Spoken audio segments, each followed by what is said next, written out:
All right, NFL team previews. We got the LA Chargers. Another year and another disappointing end for the Chargers last season.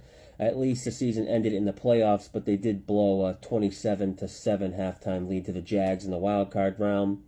Injuries have really been the theme for the Chargers the past few years. Keenan Allen, left tackle Rashawn Slater, Joey Bosa, J.C. Jackson all missed at least 7 games last year. Herbert dealt with a rib cartilage tear from week 2 on, and his receiver options for most of the year were DeAndre Carter and Josh Palmer, but still somehow they made the playoffs. They drafted wide receiver Quentin Johnston from TCU, big boy, 6'3", 40-inch vert, runs a sub-4.5 40-yard dash, big yak threat too. It's not going to be easy to improve from last year, though, for the Chargers. Besides the injuries, the real issue, in my opinion, was just how bad the offensive coordinator, Joe Lombardo, was. Constant short dump-offs and inefficient pass plays. Herbert led the NFL in pass targets to running backs. His career yards per attempt is 7.2 yards per pass, which is league average, but last year was only 6.8 yards per attempt. He finished second lowest in intended air yards. Joe Lombardi basically used the same playbook as he did in New Orleans at the end of Drew Brees' career, when Drew couldn't even throw beyond 10 yards.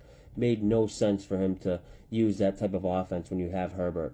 The good news for the Chargers fans, though, is Joe Lombardi's out.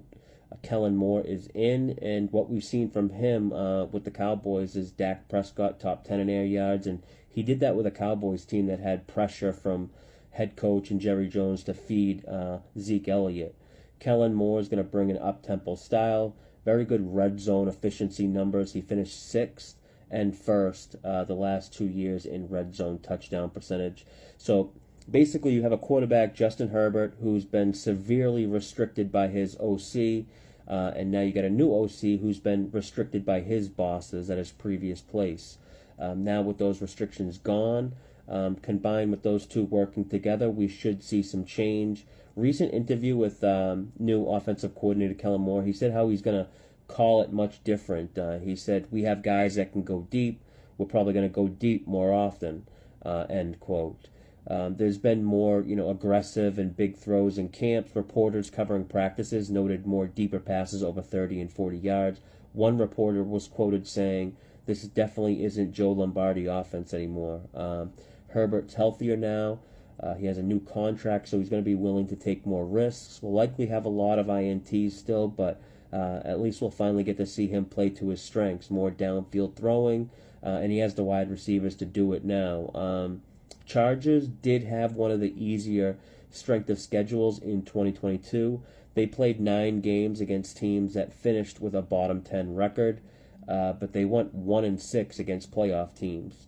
This season, they have one of the toughest schedules in the league. Based on my preseason ratings, they play 5 of the top rated teams, and they don't play any bottom 5 rated teams. They don't play a single game against a team that has a win total below 7.5. Bunch of games where their opponents have the rest advantage too. In week 7, they have to travel to KC on short rest, while the Chiefs are coming off a mini bye week of a Thursday night game. About as tough as a spot as it gets. Now, on paper, you could make the argument that the Chargers have the best roster in the NFL. If they stay healthy, they can beat anyone. Really tough schedule, though, and as of now, their ability to stop the run is a really big concern. I mean, they got gashed on the ground again last season. It's the second season in a row they allowed the most yards per carry to running backs. For that reason alone, I don't see them being favored by more than 6 or 7 points in any games this year. I have them projected to win around 9 games, but their upside is probably, Super Bowl if everything goes right. That's my take for the Chargers. Only 28 more teams to go. Buffalo Bills fans, you guys are up next. See you tomorrow.